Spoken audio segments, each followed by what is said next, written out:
प्रधानमंत्री नरेंद्र मोदी आह्वान क्रमे सारा देश में भिन्न भिन्न दिगरे पोषण मास पालन करा बेले पुरी जिला पिपिली ब्लॉक कार्यालय स्वतंत्र सभागृह में पोषण मास पालित हो जाइए। पिपिली ब्लॉक महिला और शिशु विकास विभाग पक्षर आयोजित यह कार्यक्रम को पुरी सांसद डॉक्टर संबित पात्र उद्घाटन करथिबा बेले स्थानीय विधायक आश्रित पटनायक सम्मानित अतिथि भाव जोगदेइथिले। एही अवसर में पिपिली ब्लॉक समस्त अंगनवाड़ी कर्मी एसएचजी महासंघर सभ्या माने जोगदे विभिन्न प्रकार पोषक तत्व थिबा खाद्य सामग्री प्रदर्शन करथिले। परे कुनी कुनी कलाकार द्वारा नाच गीत परिवेषण करा जायथिला।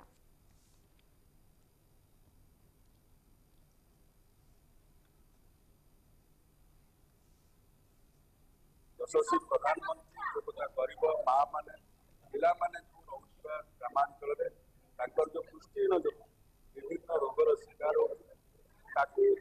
पूर्ण करने अंगनवाड़ी वर्कर माध्यम सीडीपीओ महोदय आम विधायक एवं बीडीओ उपस्थित थे।